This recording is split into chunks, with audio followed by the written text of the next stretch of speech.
Amigos que gostam de conversar em tempos interessantes, incertos, implacáveis. Com o futuro suspenso e o passado cada dia mais distante, estamos aqui estacionados na condição humana, na tentativa de fazer uma nova vida funcionar.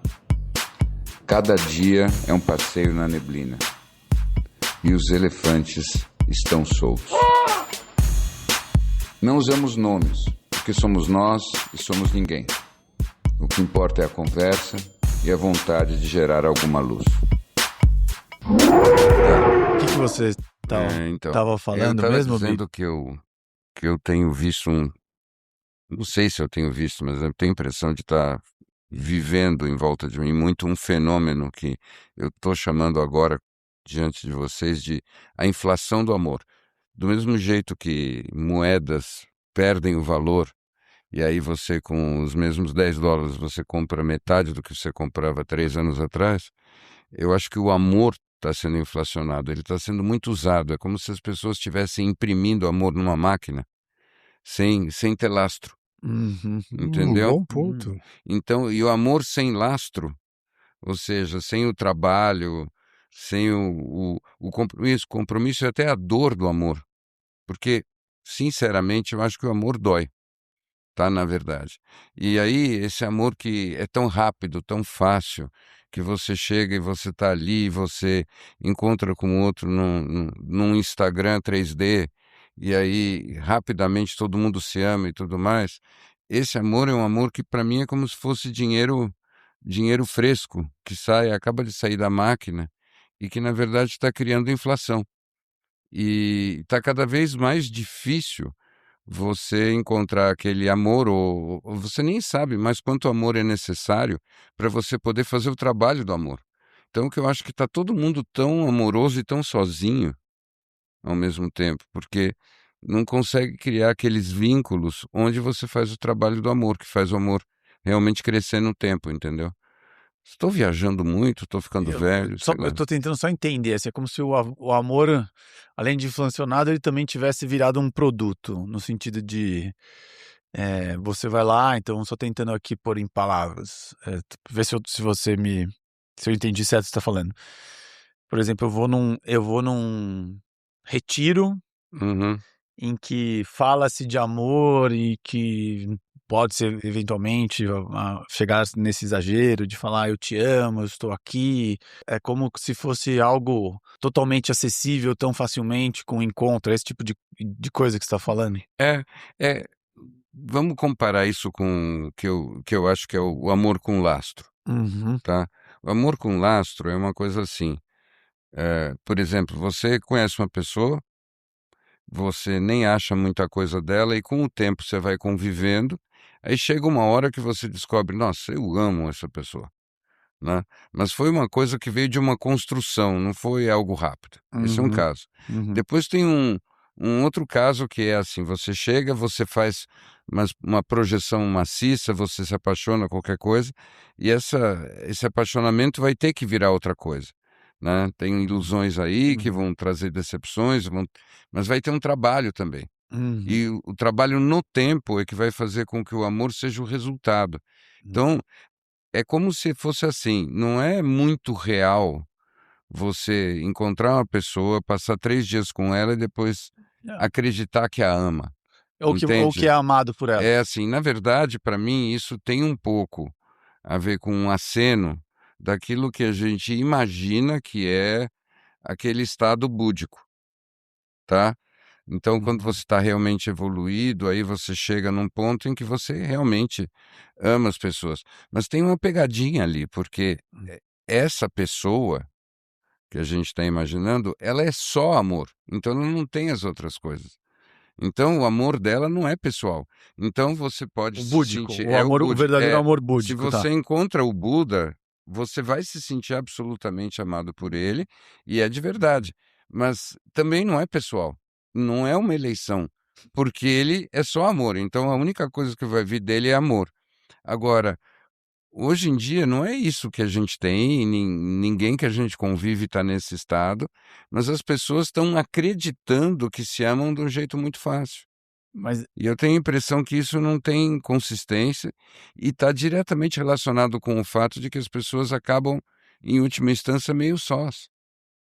e só para porque eu acho que nessa tem a pegadinha oposta também, né? E se você é muito sozinho e está experienciando a solidão, porque eventualmente você, né, se fechou muito, está muito fechado, e eventualmente você segue para alguma experiência dessa de 3 dias, de muita vulnerabilidade, de muita exposição, e em que você sabe os segredos mais recônditos Tá é, bom, hein? Boa das palavra. pessoas que você nem queria saber, mas você fica sabendo e você volta se sentindo bem, é muito fácil você também acreditar que aquilo é amor, né? E falar, opa, nossa, encontrei o amor. Obviamente, na sequência pode vir aí uma venda, um bundle de vendas pro próximo. É. Eu acho que isso É. coincide com a volta de uma profissão que ela não estava tão em alta nos últimos séculos, mas acho que ela vem muito forte agora, que é o corretor da espiritualidade. É o corretor É o exato. corretor. Então você chega ali, né? Olha, a minha casa antiga não serve mais, né? Eu não me identifico com quem eu era, tal. Eu estou buscando realmente me transformar. Tem partes de mim que eu não consigo conviver mais. E o corretor da espiritualidade, sempre muito pronto ali, mostra o retrofit perfeito para você. E aí eu acho que vem essa. Claro, você está num momento vulnerável de inflexão, né, de muitas vezes de limbo, não sabendo o que você vai ser ou como é a cara dessa casa nova. E vem alguém e diz para você, eu sei exatamente como montar essa casa para você. E eu percebo cada vez mais, num primeiro momento dessa vulnerabilidade, as pessoas entregando, terceirizando uma experiência espiritual ao corretor. E o corretor monta o que você precisar, né? Uma viagem para tal lugar, um retiro aqui, Uma planta de poder ali. exato. Qualquer coisa que precise montar nesse pupurri para que você tenha essa sequência de experiências. Eu acho que todos nós, de um jeito. Compre a sua nova morada. A Eu acho morada da que. sua alma. Eu acho que o ego gosta disso, porque, primeiro, que ele vê um atalho, né? Ele vê um caminho pronto, que é uma coisa que a gente gosta muito para não ter que percorrer de novo, né? Só que a gente sempre volta para o mesmo lugar, porque não tem muito como você passar esse trabalho para uma outra pessoa, e ele só é realmente verossímil para esse lugar novo que você quer construir quando você está experimentando do seu jeito, como diz lá o Siddhartha, né? No livrinho lá do Hermann Hesse.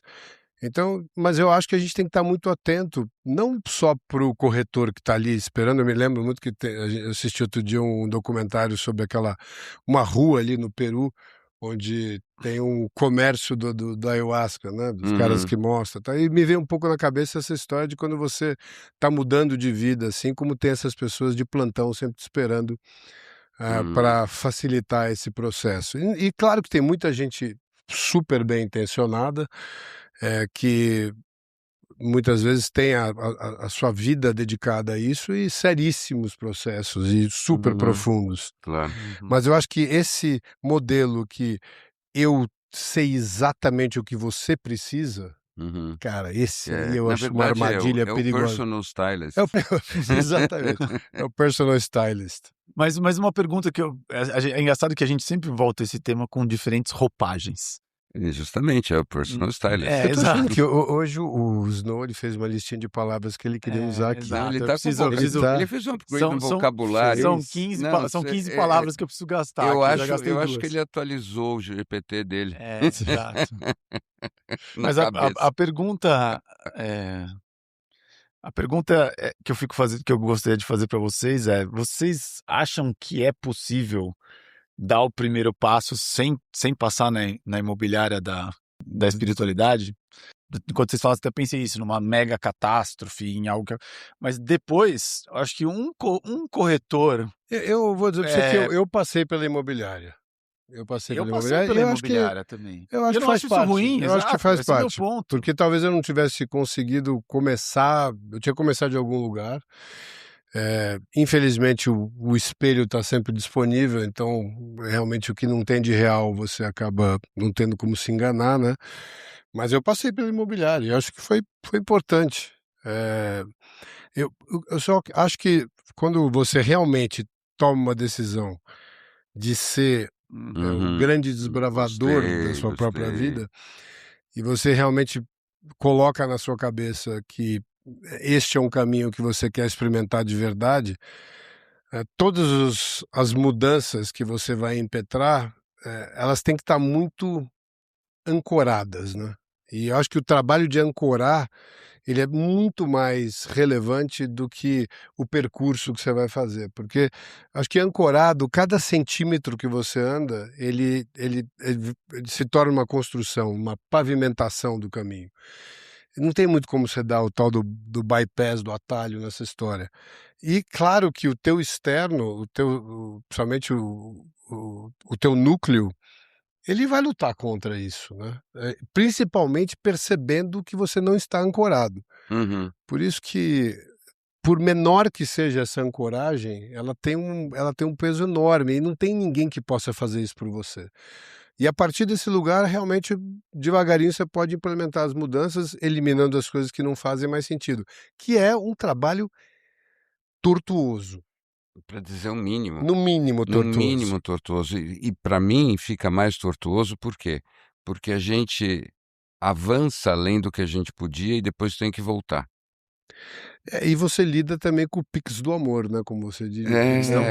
O Pix É... do A gente amor. tá com vários conceitos Não, mas novos. porque, olha, o ponto central é que é amor. O Pix do amor eu adorei, eu É não conheço amor, o Pix é do amor. amor. Não, o Pix do amor é justamente o seguinte: a partir do momento que você ancorou essa sua nova versão, ou pelo menos um pedacinho dela, você para de receber o Pix do amor de várias pessoas à sua volta, né? E porque a única moeda de negociação para trazer você de volta para o caminho anterior é não te fazer o Pix do amor, né? Ó, vamos Nossa, provocar um pouco? a Vai. gente tá muito. Não, deixa eu Com a provocar. inflação, Eu vou provocar um quase pouco. a gente tá fazendo Eu aula vou, de economia do eu vou amor aqui. aqui especular uma microteoria sobre esse assunto. Eu tenho cá comigo a impressão que, de fato, o amor é o que pode curar. Então, quando alguma parte sua está ali exposta e ela é especialmente doída, inviável, você não sabe o que fazer com ela, é a experiência do amor ali que pode realmente fazer uma cura e uma cura necessária para as coisas acontecerem, tá?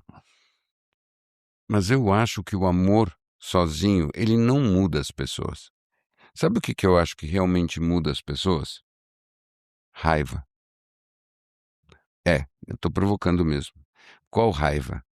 É a raiva com o estado atual das coisas. Ou seja, raiva no sentido de que você tem que ter uma profunda insatisfação com como as coisas são para você realmente se mobilizar na direção da mudança.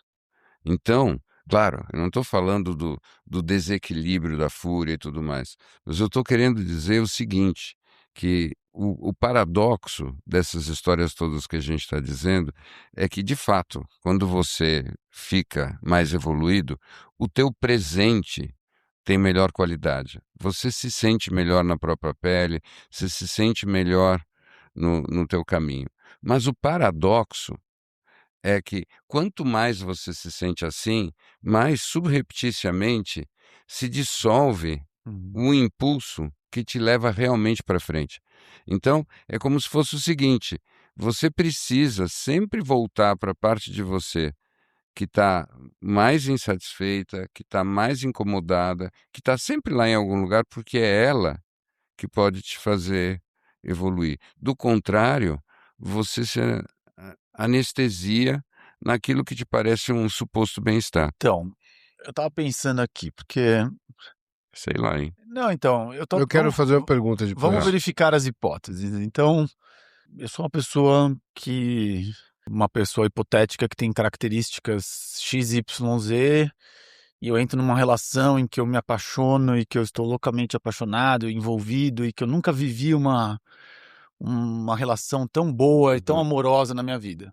Mas não fala assim. Isso foi ontem, né? There we go. E daí, essa pessoa que tá na minha relação, ela vira pra mim e fala: mas eu preciso que você mude aqui, aqui e aqui, porque se não for, se você não mudar nessas características aqui, eu acho que vai ficar muito difícil da gente continuar. E eu, por medo de perder essa relação, eu começo a entender que eu preciso mudar para estar à altura da relação que me faz tão bem. Hum. Eu vejo, então, essa transformação como uma transformação que vem através do amor e o medo de perdê-lo. Mas você acha que funciona essa transformação? Porque, para mim, na minha observação, você cria um personagem Então, eu tô fazendo uma para... Não, hipótese, assim, aos meus olhos, nesses casos, você cria um personagem para o outro, tá? Você não transforma de verdade quando a motivação é exterior a você. Não Então, foi você que não aguentava mais aquilo ali. Foi o outro que disse: eu não vou aguentar, então muda. Aí o que que eu acho que acontece? Você pode até criar um personagem, mas no fundo, aquele pedaço de você raiz tá lá. Ele virou mais excluído do que nunca. ele virou uma sombra. Ele virou uma sombra. Entendeu? Você criou um personagem para fazer o relacionamento funcionar, sem dúvida, mas você deixa coisas pelo caminho, né? Quando eu trouxe essa hipótese provocante da raiva, que é o Uhum, tipo do termo que ninguém traz para esse tipo de conversa, uhum. né? É justamente porque tem que ter um incômodo, quase que um fogo sagrado de que isso não dá mais, para você poder realmente mudar, Então, né? hipótese 2. Porque eu quero cansar as hipóteses para Sim, falar a frase claro. que eu tô pensando Ele também, tá hoje, parecida com a sua. ele tá.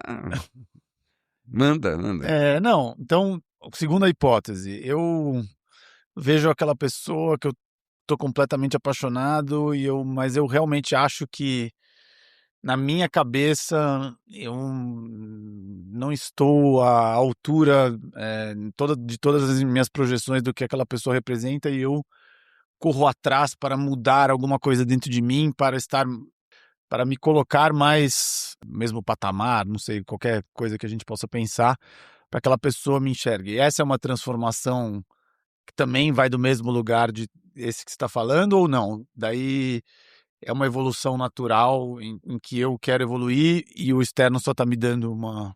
Então, eu acho que quando a motivação vem de você, tem mais chance da transformação realmente acontecer. Mas mesmo nesse caso que você falou, eu também não me sinto seguro dizer que agora vai. Veja, eu falei de duas coisas. Eu falei dessa raiva, Aham, entre aham. aspas, e eu falei do amor também. Então, eu tenho a impressão que aquilo que a gente precisa envolve essas duas energias. Porque se você não tem amor nenhum, você também se autorreprime, se dissocia e você cria essa, essa história. O ponto todo para mim é que a gente precisa tomar cuidado com a armadilha de achar que se a gente vivesse numa situação de amor incondicional e infinito, isso já seria onde a gente precisa chegar, né? Mas a nossa psique é muito mais complicada do que isso.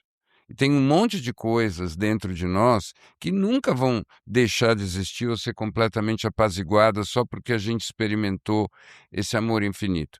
Aliás, se fosse esse o objetivo, era mais fácil, como dizia o Contaro do Caligares, todo mundo entrar na heroína e pronto, Uhum. né? A gente se injeta heroína e pronto, a gente vai ficar nesse estado em que, nossa, o bem-estar é absoluto, blissful state, não sei mais o que. Só que, na verdade, isso não é um ser humano com tudo que ele tem dentro. Então, o que me parece só é que tem um impulso para frente que tem que vir de não aguento mais ficar onde eu tô. Eu estava ouvindo um neurocientista, eu não vou me lembrar o nome dele aqui agora, mas depois eu dou uma olhada, quem sabe o Snow consegue colocar nas referências.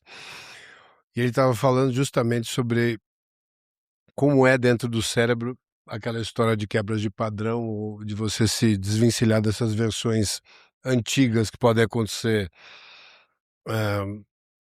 aquelas versões que você gostaria que não estivessem mais presentes. Eu esse início de ano, eu fiz ali eu comecei o ano com muita vontade de deixar para trás algumas dessas versões, só para vê-las se repetindo enlouquecidamente durante o mês de janeiro inteiro.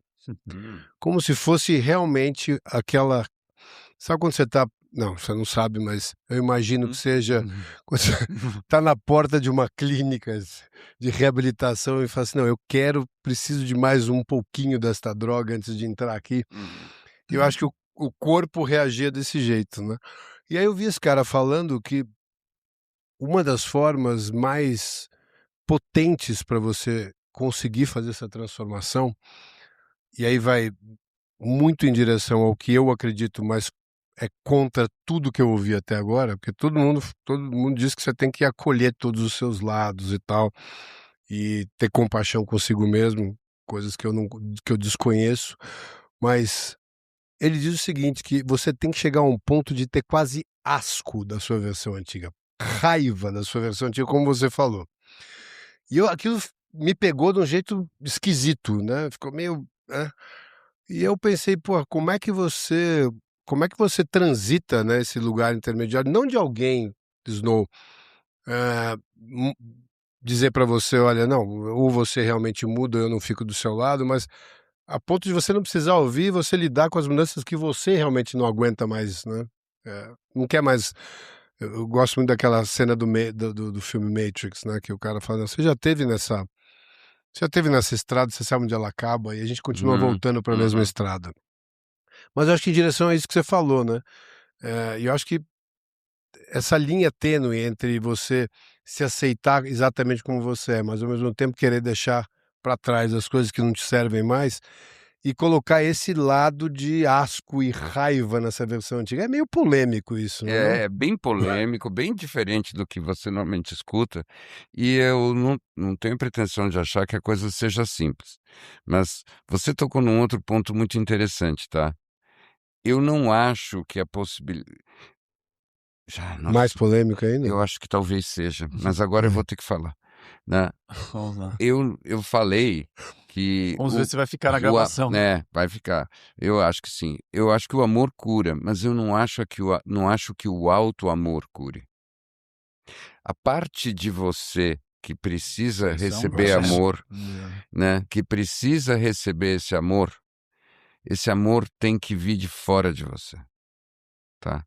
Eu não acho que o amor que você se dá é o suficiente para você se curar nesse lugar. Elabora um pouco mais, porque então. Eu tive uma vontade de discordar de você, mas eu tô meio sem fundamento. Eu pelo contrário, nossa. Não, mas eu quero... Não, né? eu Sabe, quero... é quase como se fosse Mas o de seguinte. fora como? Então, essa parte da gente que ficou ferida e machucada, em última instância, ela é o resultado de uma relação com um fora, com um outro, que não funcionou, que fracassou, tá? Então, é da alteridade que vem essa dor. Então, é algum tipo de rejeição, algum tipo de abandono, algum tipo de não compreensão, algum tipo de desalinhamento, que é como se você ficasse com uma metade e você perdesse um pedaço. Esse pedaço, claro que você tem que ser carinhoso, paciente, compassivo com você mesmo, porque você precisa fazer isso, mas você precisa desse pedaço que você tem que experimentar ele de fora de você. Veja, eu não estou com isso querendo dizer que necessariamente você precisa de uma pessoa que vá se dedicar, te dar amor e aí pronto, você vai se curar, tá? Esse amor pode ser experimentado de fora até a partir do invisível. O que eu quero dizer, você pode estar andando na rua e você ter a experiência de um anjo que chegou e você está naquele momento exato em que tudo está alinhado e você só precisa daquele raio de luz entrando bem ali naquela fenda. E aí, entra ali. E aí você tem um momento em que você recebeu amor. Você entende? Tem uma história que você me contou uma vez, e se você me permitir, eu vou cometer essa indiscrição, porque eu acho que ela é muito bonita.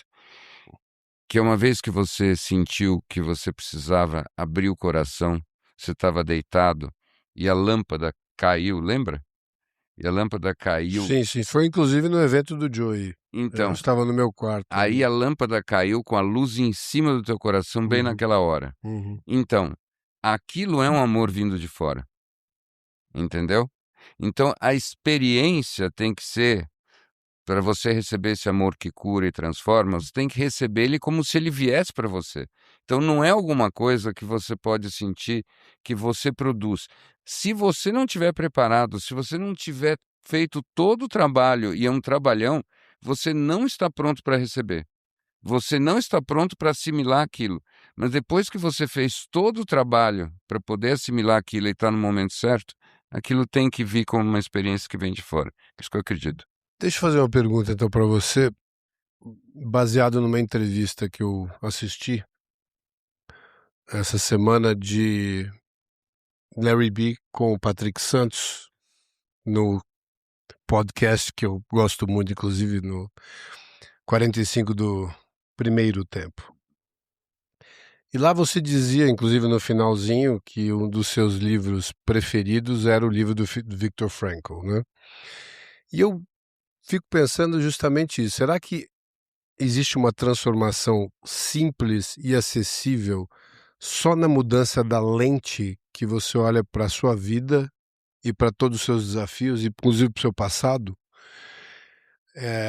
Só na forma de entender que existe, talvez essa é a minha interpretação do que você falou ali, dos seus desdobramentos.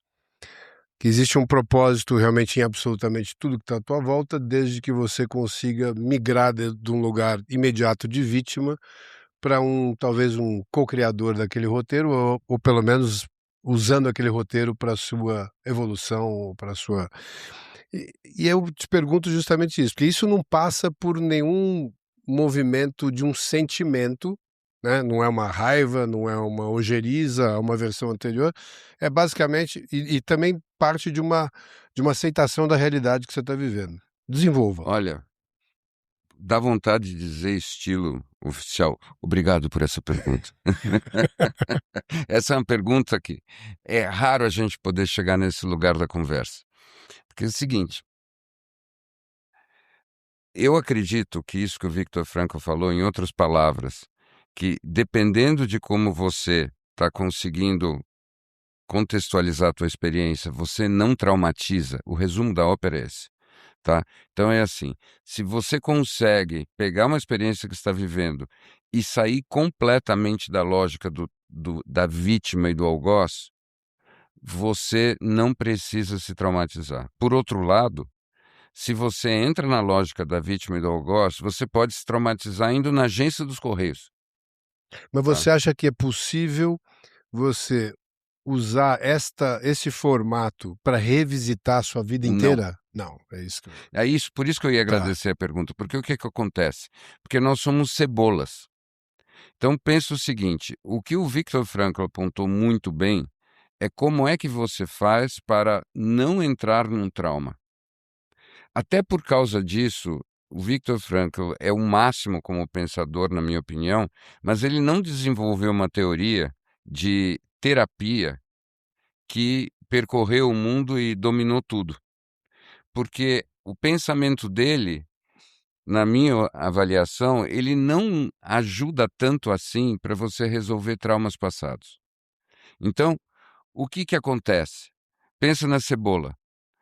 Esses pedaços que eu falei que são disfuncionais, que são abandonados, que nos dão tantos problemas e que depois tortuosamente a gente tem que buscar de volta, são pedaços que se machucaram, sei lá, na segunda, terceira camada da cebola. Hoje em dia você vive na camada 40 da cebola, Ok. tá? E esse pedaço lá nunca leu Viktor Frankl, tá?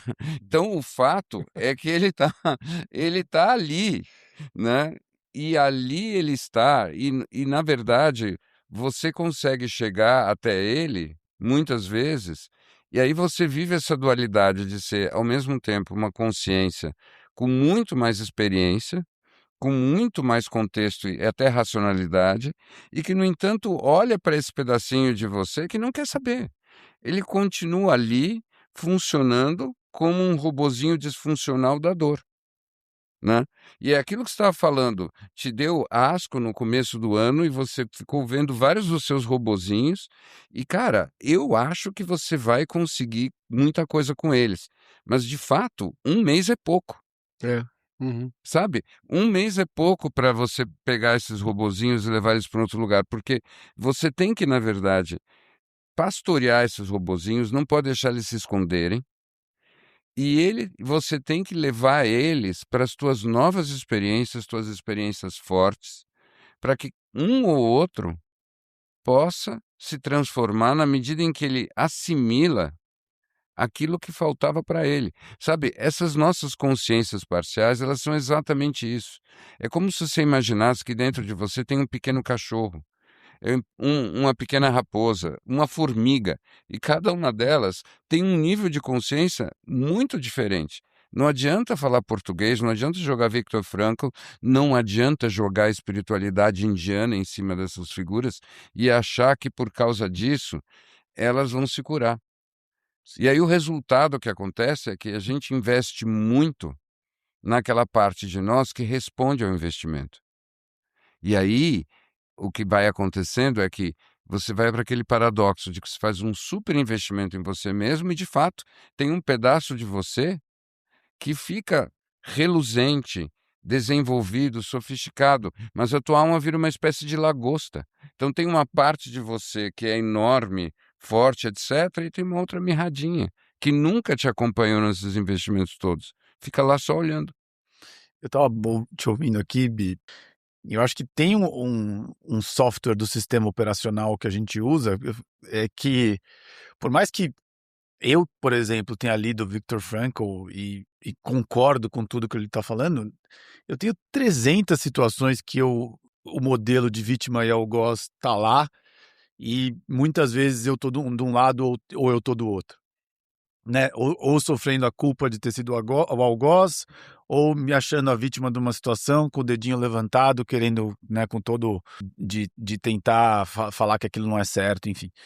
E eu acho que, por mais que eu realmente tenha essa compreensão e depois de muita reflexão eu consiga fazer quase que um plano mental e não emocional de me distanciar daquela situação muito, até para me sentir um pouco melhor, eu não consigo mudar esse meu sistema operacional desse modelo de ver o mundo muitas vezes, né?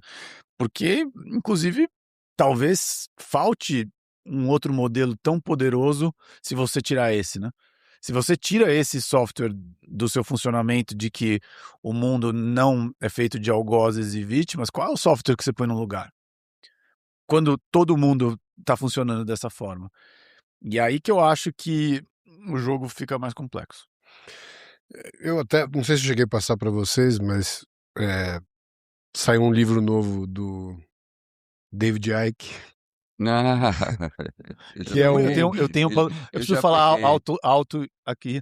Eu tenho muito medo do que esses seus algoritmos estão fazendo com você, cara. Não, o David Icke, ele é o pai da conspiração. Eu tenho muito medo disso. Eu queria dizer isso. Não, mas eu acho que vale a pena. Eu tenho muito medo. Seu YouTube, assim, ele deve estar um negócio... de YouTube. O David Icke eu acompanho, ele é muito santo. Meu amigo. Não, na época que a internet era um mato. Ele já tava, né? É verdade, pior é que é verdade. Ainda quero trazer ele um dia para uma entrevista, porque eu acho que ele é um... Eu acho que é o tio maluco que todo mundo precisa ter. Esse é um cara que você quer levar para um retiro um dia para ficar trocando ideia. Mas eu acho que você conseguir, de alguma forma, tirar os pontos, vamos dizer, todos os pontos fora da média móvel, que a dele já é bem volátil, mas você conseguir tirar todas as divagações e tal, ele faz uma descrição nos 2 primeiros capítulos interessantíssima sob o ponto de vista da física, cruzando com a espiritualidade de um jeito que vale a pena gastar um tempinho. Uhum. E eu acho que ele vai muito nesse lugar, o Snow, que eu acho que é o lugar intermediário, o primeiro lugar que dá para ocupar, porque a gente não quer o vácuo, né? A gente quer ação. Então, como a gente quer ação, a gente quer acordar de um jeito diferente do jeito que a gente dormiu, quando o jeito que a gente dormiu não nos atende mais. Uhum. Mas acho que tem um lugar intermediário que é e ele mostra física, sob o ponto de vista da física, como isto realmente já acontece, só a gente que não percebe. Isso não é novidade para nós, mas que a consciência não está no cérebro. Isto posto, tem um momento onde este avatarzinho aqui vai reagir em função das várias camadas de cebola que tem, e é muito difícil realmente você, num trabalho de querer quebrar um padrão de fora da cebola para dentro, né? Tentar achar qual é o subsolo onde está a origem daquele comportamento. Mas eu acho que uma coisa que dá para fazer num primeiro momento é ganhar tempo para observar. E nesse primeiro momento você tem que estar em paz com a ideia de que você vai ficar em silêncio, porque você não tem ideia do que é o novo ainda, né? E esse silêncio é desconfortável para você, é desconfortável para quem está próximo de você, e é considerado muitas vezes uma ofensa, porque existe uma maneira esperada de você se comportar que ninguém quer ver ser diferente, né? Por pior que seja. Acho que eu exagerei um pouco agora, mas tudo bem. Não.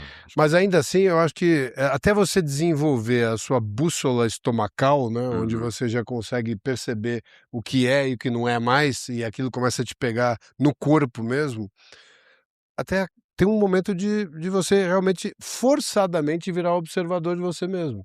E quando surge no corpo essas primeiras sensações, a raiva vai estar num lugar, a dor vai estar no outro, o senso de injustiça vai estar em outro.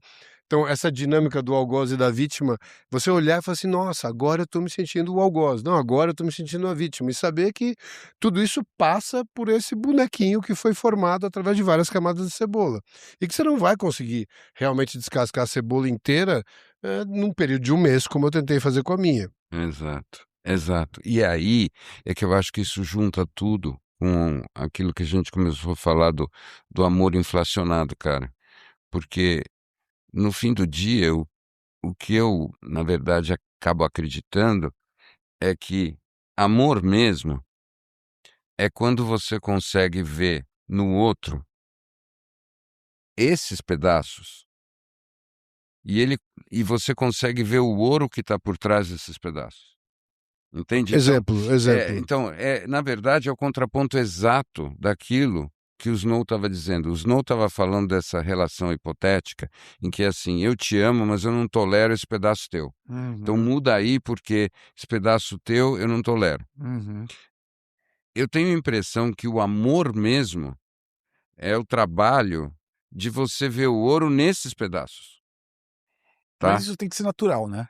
É natural como... Assim, não, Mas você acho que ama aquele jeito estranho da pessoa. Mas você acha que dá para fazer um pacto numa relação para que tudo isso seja discutido?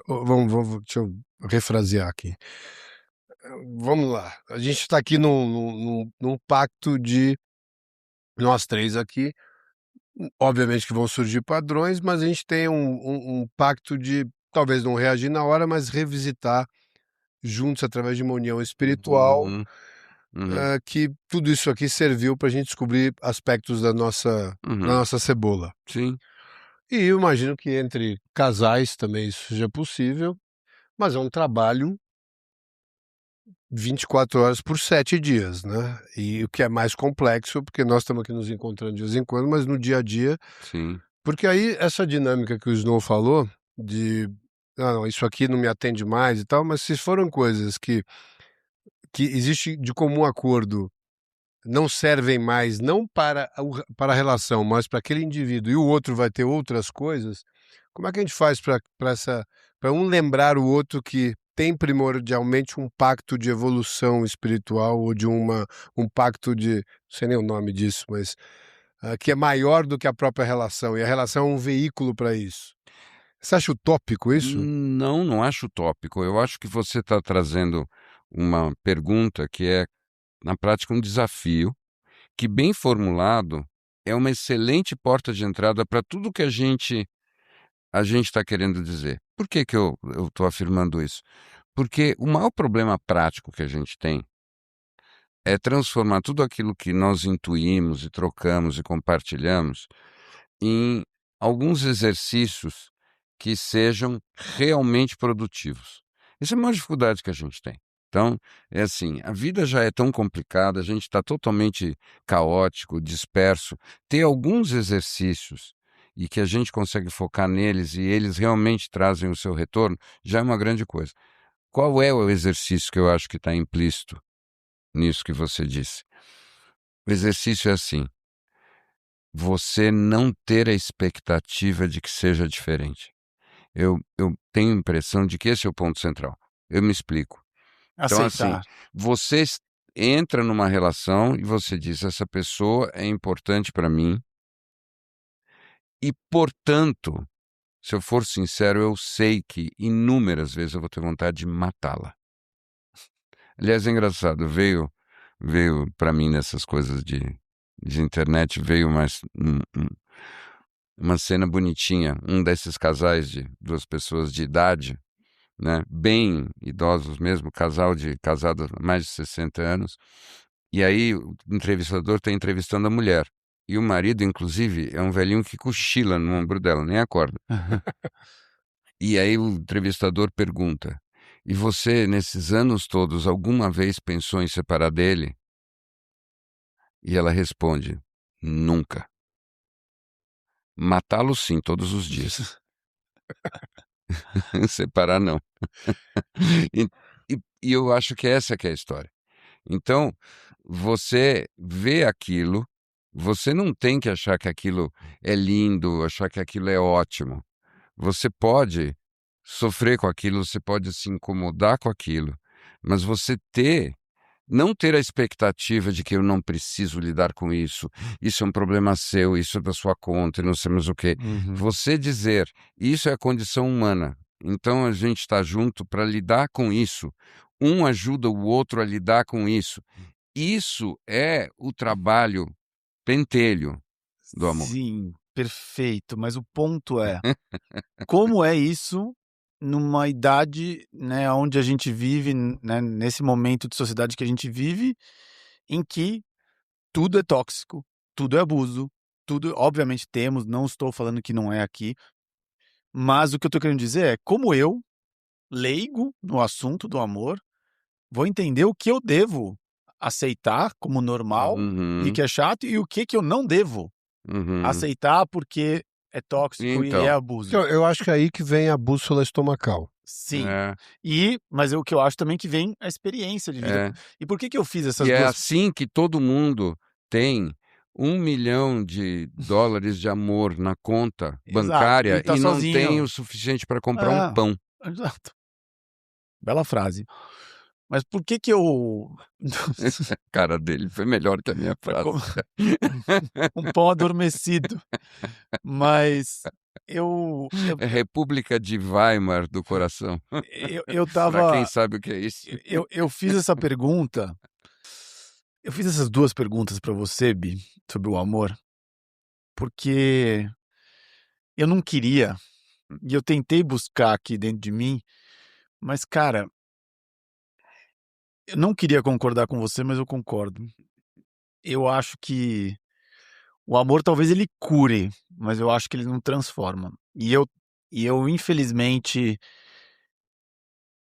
acho que só a dor e a raiva transformam. Eu não queria falar isso porque me dá uma sensação de resignação, de escassez, de que é uma visão muito escassa do mundo, assim. Então vai vai contra tudo o que eu gostaria de acreditar. Mas a verdade é que eu concordo com você. Eu acho que o amor ele cura, mas como possibilidade, ele é muito mais ele ele é muito mais produtor de conforto e e estagnação do que transformação. E isso me incomoda pensar nisso. Olha, eu vou com muita propriedade discordar muito de vocês dois. E eu vou fazer essa mesma consulta com vocês, Snow, daqui a mais ou menos um mês, quando nascer sua pirilampa. E você vai ver como o amor já vou transforma. pesar. Não, eu já vou logo num lugar que eu sei que eu vou ganhar. Não, né? mas desse lugar, mas a gente tá Você usou super trunfo, Porra, assim. não importa. fácil, Eu não mas tenho tempo. concordo. Eu não tenho tempo para usar outras cartas. Levantou. É que os dois estavam estavam. a bola de uma maneira. não, Os dois estão bem. imbuídos, não só a dor, a raiva transforma, não. Não é isso. Não é, não. Eu Teve acho uma semana que. difícil. Eu Não, digo não. para você o seguinte: Não. talvez seja vamos dizer, a fruta mais baixa do pé, essa história de você estar desconfortável com o aspecto seu e se transformar através da ojeriza da raiva. Mas eu acho que não tem absolutamente nada que possa ter me transformado mais do que o amor. Pera lá, mas pera, tem uma confusãozinha. Eu no acho que eu tava tem. falando. E aí Vamos eu não- fazer então então essas vamos distinções. ajustar. Vamos ajustar. Para começo de conversa, o que eu estava me referindo é a respeito do amor recebido ou do amor percebido como experiência, não como um amor que você passa a amar.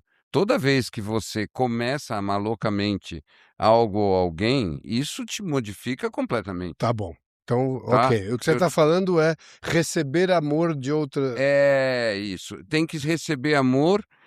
Quando você recebe amor, você cura. E você sabe que uma vez eu ouvi do Bill uma frase e eu quero usá-la contra ele nesse momento. Ótimo. Você tá. Ele me diz o seguinte: Uhum. ele falou assim, aliás, e foi numa conversa entre ele e o reverendo, quando os dois perambulavam pelas ruas e eu atrás como ouvinte, prestando atenção em tudo, claro, para poder um dia Essa poder memória chegar aqui e irritante. usá-la. Exato. Irritante. Ele, Só para poder usar contra Ó, eles. só deixar aqui registrado em ata, isso deve fazer mais de 8 anos. São 10 anos, na 10 verdade. anos atrás. De todo jeito, ele dizia o seguinte, mas... Perguntava, acho que o reverendo, qual é a cura para a falta de amor, né, das pessoas que viveram esses momentos de falta de amor? E respondeu o Bi, mais amor. Mas pera, de novo. Desculpa, De novo, eu só estou trazendo um conteúdo aqui. De novo, a gente precisa voltar para aquela distinção que eu quis fazer Era uma entre cebola de 8 anos atrás. a Calma aí. cura e a transformação. Eu mesmo hoje disse, só o amor cura. Então é isso. A cura para quem teve falta de amor é mais amor. A cura. Não, mas eu acho que quando você está experimentando esse momento de ausência de amor, a sua transformação deste lugar para a sua nova versão, ela vem a partir de mais amor. Mas tudo bem, eu não quero... eu só acho o seguinte, eu acho que pra gente não ficar nesse mesmo ponto mas aqui... esse ponto é legal pra caramba. Ele não é ruim, cara. É porque eu acho que tem um momento que quando você realmente, pelo menos eu experimentei isso, quando você consegue, e eu espero que cada vez mais frequente isso aconteça, mas quando você realmente consegue conectar com aquela outra pessoa cujas ideias você concorda com praticamente nenhuma, mas você consegue conectar por um fiozinho que seja, eu acho que você experimenta uma dissolução dessas camadas todas da cebola, que são as camadas do ego, né? E você conecta com um lugarzinho que é o mais espiritual possível e que é puro amor. Claro que para você manter este lugar, você sabe que é claro que é muito mais complicado, porque o ego ele volta com uma rapidez absoluta e todas as suas crenças vêm na mesma velocidade. Mas eu acho que todos nós já experimentamos isso. Claro. E isso é uma das coisas que você falou, Snow, em relação também, que eu acho que essas experiências de amor que a gente vive muitas vezes em retiro, e por mais que sejam montadas para que isso aconteça, elas trazem pra gente uma referência que a gente pode revisitar sempre de que Isso, aquilo tem é algo possível. maravilhoso. Tem uma ali. coisa muito maravilhosa. Não, ali. não, escuta, e muita cura pode acontecer assim. Zero dúvida. E transformação. E transformação, mas não necessariamente a mudança no sentido que eu estava querendo dizer. Tá? E é isso um ponto que eu queria dizer. Porque quando você usa a palavra transformação, é assim, você vê uma pessoa que não está mais do jeito que ela estava antes. Isso sem dúvida, eu não discordo de você. Quando eu falei aquele mudar, que você precisa dessa outra energia, eu estava pensando em alguma coisa mais evolutiva do que a mudança. Eu vou te dar um contra-exemplo do que eu tenho na cabeça, e aí, de novo, eu não estou falando de coisas que eu tenho certeza, tá? Estou aqui realmente explorando a floresta com vocês. Vamos pegar um traço de personalidade do tipo bem específico, assim. Aquela pessoa que lá no fundo é bem egoísta, tá? Você acha que se você inundar essa pessoa de ondas de amor de todos os lados, né? Ela por circunstâncias, ela se muda para uma comunidade de Shangri-La, onde todo mundo é amoroso, generoso e tudo mais, essa pessoa vai deixar de ser egoísta? É, deixa eu voltar aqui um pouquinho. Você está me dizendo se você der amor para esta pessoa, É, porque o que eu estou dizendo assim, na evolução mas você não espiritual acha que, dela, mas você não acha que parte primeiro de um pressuposto de que a pessoa esteja cansada de ser egoísta? não, então não. Você Aí acha que que tá. não? Então não, o que eu estou Tem gente dizendo que nem justamente, sabe, tem gente que não, nem Não, sabe. mas aí é você tentando não, mudar o outro não, sem que o não, outro o que eu queira tô, se não, mudar, não, hein? então, pois é, então, mas é justamente esse ponto. O ponto que eu queria dizer é o seguinte, vamos lá, de trás para frente, eu pulei um pedaço. A pessoa, para ela realmente chegar num nível de evolução espiritual maior, ela vai precisar superar aquele egoísmo, tá? Ok. Tá? O que eu estou dizendo apenas, Nós estamos falando de uma pessoa que quer isso. não, ela Não, não qualquer quer. pessoa. Não, uma Tá. pessoa que tem isso não quer, ela Tá. tá ali.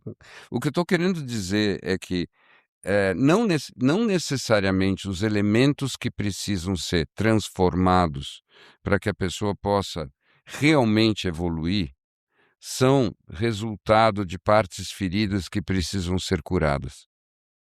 Entende? O que eu quero dizer é que estou aqui me arriscando, mas eu já fui nessa direção outras vezes, né? Existem traços da pessoa que claramente são traumas, feridas, marcas que precisam daquilo tudo que a gente está falando. Mas existem outros traços que não necessariamente vêm, vêm de traumas ou de feridas reconhecíveis, mas que são obstáculos muito grandes para uma pessoa realmente evoluir e se tornar uma pessoa espiritual de verdade. Eu acho que o egoísmo é um deles. Eu acho que tem gente que nasce com uma propensão ao egoísmo muito maior do que outras. Eu acho que sim, acho que, E que claro, não é necessariamente um trauma ou uma ferida. e eu acho que eu não sou, obviamente, um expert na área, mas eu consigo ver claramente na minha história momentos de consciência muito diferentes. E eu acho que quando você realmente está num lugar da sobrevivência, você tende a ser mais egoísta, porque o seu cérebro desenhou um caminho que precisa deste modelo, né? Ele acredita precisar desse modelo para que ele possa estar ali no próximo dia. Mas eu acho que existe um momento em que aquele formato pode te atender a vida inteira. E você pode ter 1000 experiências, que aí vem a lente do Viktor Frankl, que você pode continuar enxergando da mesma forma, ou no meio do caminho, passar a enxergar aquilo como uma coisa diferente e talvez aí venha uma transformação. Mas que interessante Mas você você não falar acha que assim. parte de um pressuposto de você olhar e se incomodar com alguma coisa? Porque mudar o outro Não, é exato. como você internar o cara numa Não, clínica mas psiquiátrica para exato. tentar Não, mudá-lo, né? não, eu concordo. Meu ponto justamente é isso. Enquanto a pessoa não quiser mudar, ela não vai mudar isso. Mas quando você fala desse jeito, é engraçado, porque você fala quase como um Jean-Jacques Rousseau. Em que sentido? É como se a pessoa ela tivesse desenvolvido isso por causa de um cenário de sobrevivência e tudo mais. Pois eu vi esses traços muitas vezes mais marcados em pessoas que, ao contrário, foram mimadas pela vida completamente o tempo todo e que inclusive fazem terapias, fazem experiências, não sei mais o quê, e o egoísmo primordial delas nunca sai do lugar, entende? Então, justamente o meu ponto é que enquanto ela não chegar aquilo que, sei lá, São Paulo chamaria mesmo o que ele chama de arrependimento da metanoia, é justamente isso, é aquela consciência de que, meu Deus, como é que eu posso ser assim? Enquanto a pessoa, ela mesma, não entra nesse desconforto consigo mesma e resolve que vai mudar ali, então tem uns pedaços dela que não necessariamente vêm de traumas ou vêm de machucados que ela precisa transformar. Ou seja, para mim a questão central é, muitas vezes a gente olha para as pessoas como se fossem assim. Se tudo que acontecesse com elas desde pequenas fosse só coisa boa, essa pessoa seria, né, angelical. E não é verdade, pelo menos na minha Pelo experiência. contrário, né? Eu vejo, eu acho que, enfim, eu acho que agora a gente está falando da mesma coisa e Uhum. penso que tem uma história que eu gosto muito, que é a história da Byron Katie, Uhum. que era acho que, sob o ponto de vista psicológico, uma pessoa que não se aguentava mais, Uhum. não aguentava mais sofrer, porque é um sofrimento absurdo, na maioria Claro. das vezes, a menos que você tenha esteja flertando com a psicopatia, é de muito sofrimento para quem vive nesse lugar Sim. onde o mundo é uma ameaça permanente e que, portanto, ela tem que se defender do mundo, né, se protegendo e sendo egoísta, enfim. E ela está naquele momento de não conscientemente se libertar disso, mas você vai ficando, acho que com tanto, né, raiva e nojo e vontade de parar de sofrer daquele jeito que você pode passar por uma experiência metafísica, que eu não sei nem se no caso dela não foi basicamente. Pode ser uma experiência metafísica ou pode ser simplesmente uma experiência psicológica de chegar no limite de uma dor insuportável que transcende um comportamento e quebra um padrão. Pode ser, né? Não sabemos. Uhum. De um jeito ou de outro, o antigo morreu ali. Uhum. E a partir de um pensamento, de questionamento de várias das crenças, ela virou outra pessoa. Realmente é uma Virou outra transformação pessoa. impressionante. Uhum.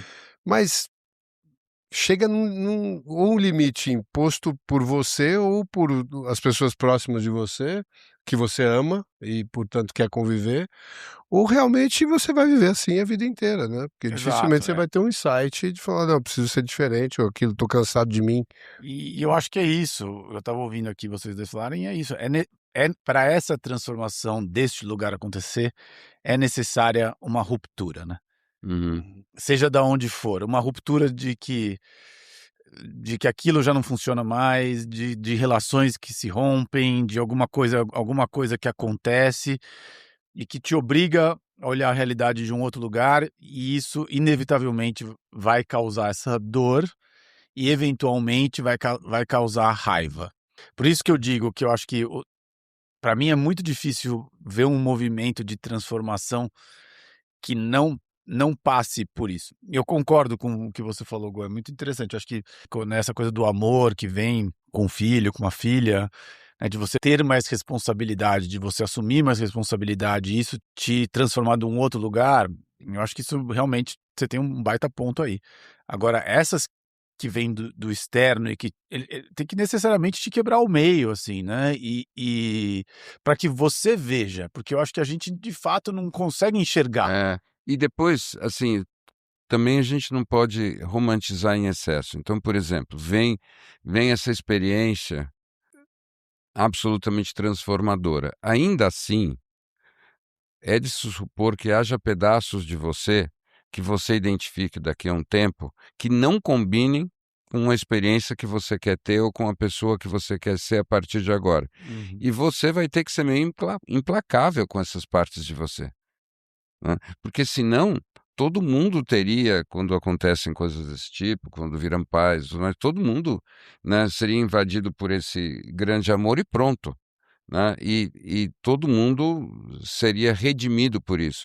Na verdade, você tem uma oportunidade de uma grande redenção ali e depois tem todo um esforço em paralelo para mudar essas coisas todas. E esse esforço, eu acho que assim, a jornada da alma é essa sequência alternada de reencontros e rupturas. Então você faz rupturas e você reencontra pedaços que você nem sabia que estavam perdidos, e aí que você recupera. E toda vez que você tem esse momento de expansão, eu antecipo muito isso, que na verdade você está prestes a viver uma experiência que vai ser, em alguma medida, um reencontro. É como se eu sempre tivesse vivido isso, eu sempre soubesse disso, eu só meio que esqueci. Né? E quando vem alguma coisa da alma, a vivência mesmo é essa. Quando você encontra uma pessoa que é um encontro de alma para você, a sensação é de um reencontro. Ao mesmo tempo, as rupturas também são necessárias. Então você precisa desse constante.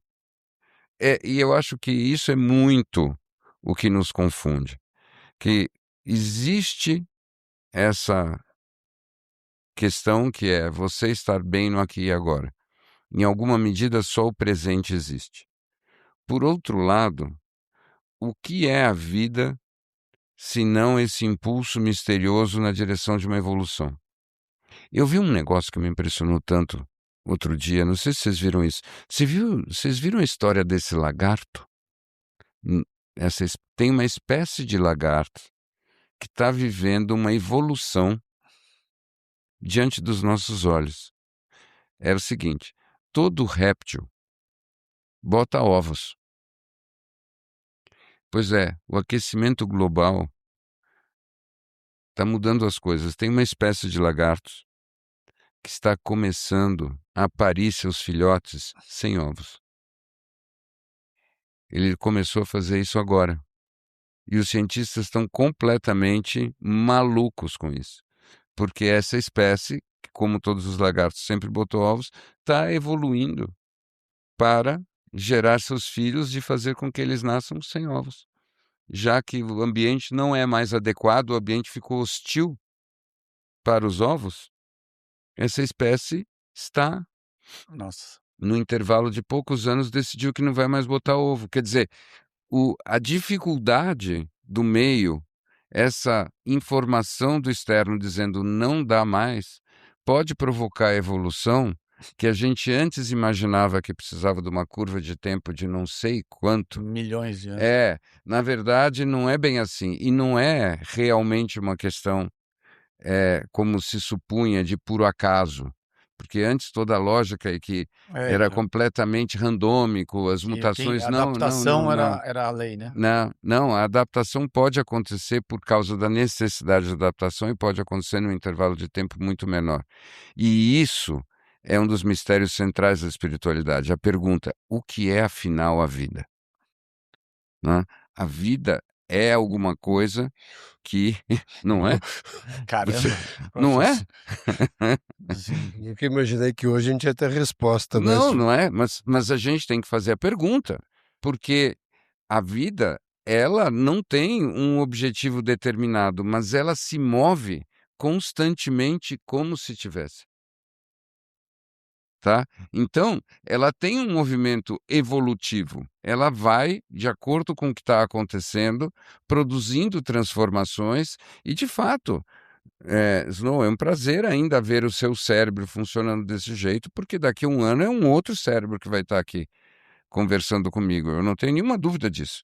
Ele vai ter evoluído para uma outra versão. Mas isso é muito do processo do viver. Então, não dá para você simplesmente reduzir tudo isso que a gente está vivendo só a um estado presente. Né? O nosso movimento na direção do futuro desconhecido é parte essencial do que todo esse espetáculo que é estar vivo realmente é. Eu acho que, inclusive, nesse momento em especial, que a gente tem uma sensação de que tem muitas mudanças grandes pela frente, vamos dizer, esse mapinha que você fez aí, ele ajuda você a transitar da ansiedade para curiosidade, né? Saber como é que você vai reagir diante de um quadro que te force a pensar diferente, né? Isso. Como é que E eu acho que aí vem muito, eu vejo muito essas... A gente estava conversando um pouco antes da gravação, acho que o Snow não estava aqui ainda. dessa impressão das pessoas de que a gente pode estar falando de apocalipses ou de grandes mudanças que vão. Mas na verdade eu vejo por um outro jeito. Eu vejo que é uma forma da gente entender se a gente for realmente sair de um modelo de competição que foi o que, né, dominou esse último século. E está ainda presente de alguma certa forma, mas me parece que não é um modelo que vai perdurar muito mais tempo. Praticamente pode colocar uma realidade que esse modelo migre rapidamente para uma cooperação por necessidade, né? Só que quem continua querendo, e eu entendo muitas pessoas brigarem para manter modelos antigos, porque muitas vezes você é uma pessoa que chegou ao chamado sucesso do modelo, dentro das regras do modelo antigo, e você não quer que as regras mudem, né? Então eu vejo muito essas conversas do tipo, não, já passamos por essas mudanças antes, tal, vai tudo ficar a mesma coisa, e eu acho que não vai ficar. Mas eu vejo aí uma grande oportunidade e eu acho que dá para você fomentar a ideia da curiosidade e sair desse lugar da angústia. O que vai ser? Não, vai ser uma oportunidade de você conhecer um aspecto seu que você não teria se não fosse a necessidade, né? E aí, sabe, quando você pensa, tem esse lagartinho que agora não bota mais ovo e você vai continuar o mesmo. O mundo está mudando nesse nível.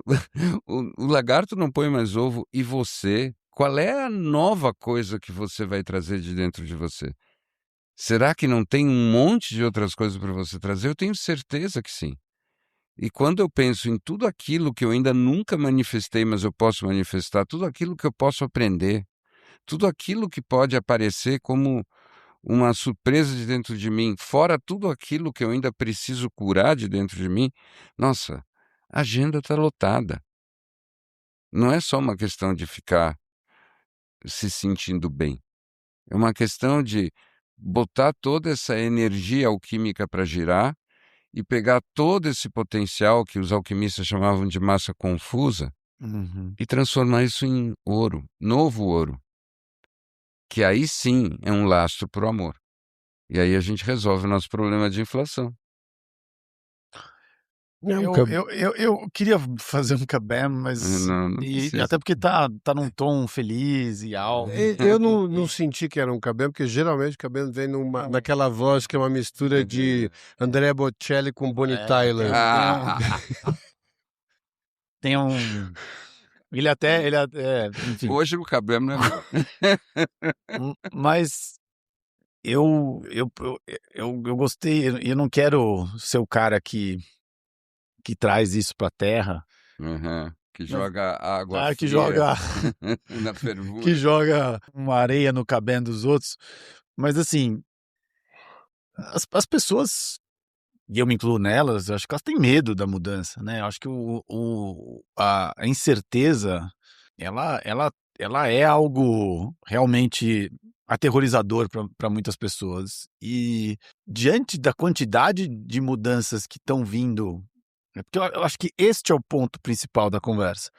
Diante da quantidade de mudanças que estão chegando, a quantidade de suposições de coisas que vão mudar, eu acho muito difícil para uma pessoa que tenha uma vida normal, que esteja com algum aperto para pagar suas contas, algum aperto para conseguir manter o seu relacionamento num lugar saudável diante de tantas incertezas e tantas tensões para conseguir manter uma vida, preocupada com como é que é o andamento da filha adolescente no colégio e, enfim, tantas questões que eu acho muito difícil, de verdade, ter essa visão que você tem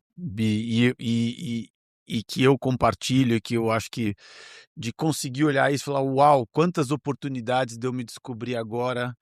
E eu não tô sendo cínico não, tá? Tô falando que eu acho que o que você propôs de verdade é a única forma de conseguir encarar isso de verdade. Assim, mais por falta de outra possibilidade, mas assim, esse é o ponto fino da coisa. Assim. Eu gostaria de propor um ansiolítico antes dele falar. Ele vai falar e provavelmente vai terminar, então eu gostaria de falar antes. Porque eu tive essa conversa hoje à tarde, né, sobre esse ponto em especial, assim, o que você pode fazer, né, para sair desse lugar do medo da mudança, que é uma mudança inevitável. E eu acho que volta um pouco naquele lugar, na ideia de você ser o pioneiro dos seus novos caminhos e desbravador das suas matas. Sim. E, e, e tem um exercício que é assim, como é que seria a sua vida, embora utópico o pensamento, se você não tomasse nenhuma decisão, tanto para você como para sua família, ou nenhuma construção que fosse fundamentada na validação e aceitação do seu entorno. Ou você fizesse um exercício profundo de saber o que é importante para você. Se você realmente não tivesse... Você não sabe o que essa mudança vai ocasionar, mas pode, possivelmente, pode chegar num lugar que você deixe de colocar ovos, né? E o que significa isso? É uma mudança que pode ter uma extensão que você não sabe a magnitude e ela pode te propiciar construir a partir de uma verdade que seja sua. Não que você não vai continuar vivendo em comunidade, claro, mas talvez te dê um espaço para uma reflexão. O que eu realmente... Você que vai ter filho agora, né? E é um pensamento. Bom, se eu não tivesse que seguir nenhuma norma, onde eu gostaria que este filho crescesse? Que tipo de educação ele teria? Esse é um exercício que você vai passar e que há 20 anos atrás já viria provavelmente um livrinho pronto e você nem cogitaria a ideia de ser muito diferente daquele formato. Hoje, pelas opções que estão se apresentando, você vai poder fazer esse exercício. Exato. E tem tantos formatos que... Tudo bem, pode ser que você fique paralisado, mas pode ser que você tenha mais coragem de seguir um caminho que não seja que seja mais atípico.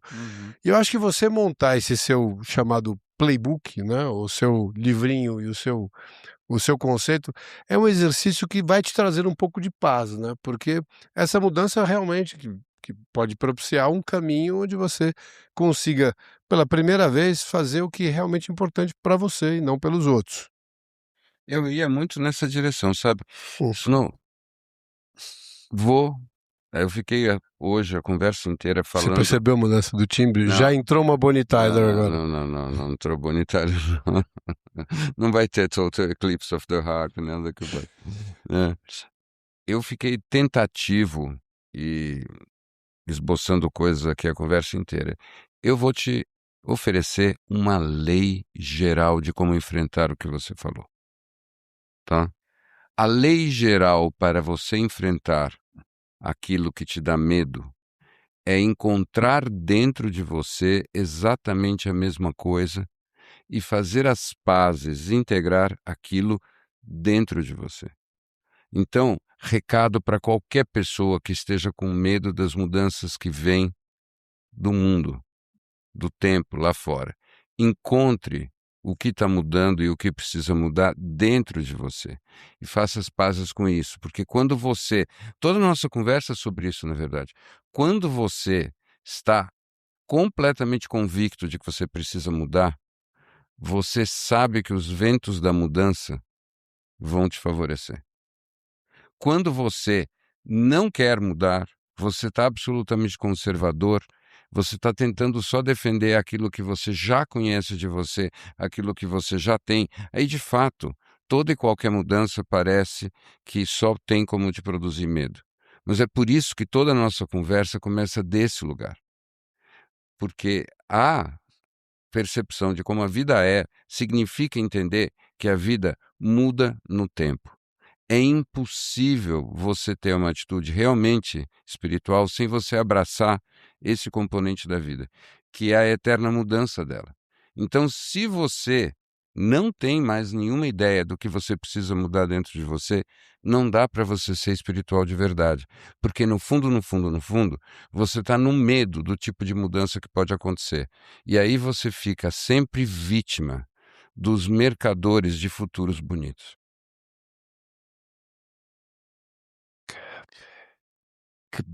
Bam! Agora, Tivemos o nosso Kabam, mas eu queria fazer uma pergunta. Ele não se conforma mais com os Kabams. Todos os Kabams ele agora tem um mas depois. Enfim, é uma necessidade de protagonismo. Tá bom. Mas eu já acabei É uma agora. necessidade de protagonismo.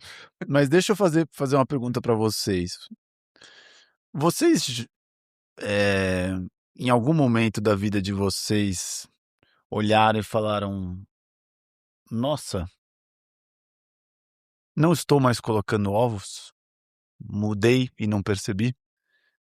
Teve alguma mudança de vocês que veio de repente, que vocês olharam e falaram: Nossa, por essa eu não estava esperando?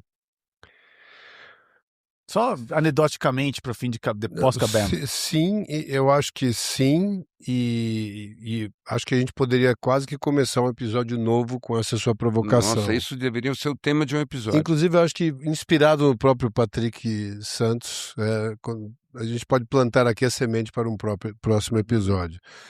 Porque não só sim, e eu tenho certeza que você também tem os seus, Snow, e até surpreendente quando você vê que muitas vezes alguma coisa que te incomodava profundamente agora é quase engraçado.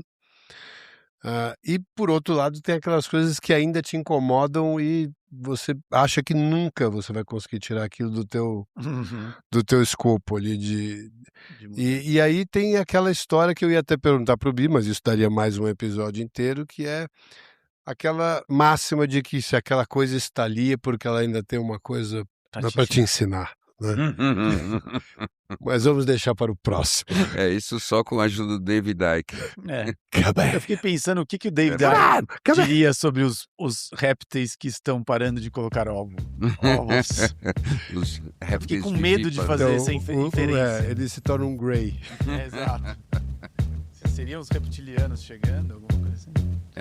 Mas olha, belo mantra, né? Muda, muda, muda, muda. A gente podia fazer mais meditações usando esse mantra.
I've been drinking too much. I've been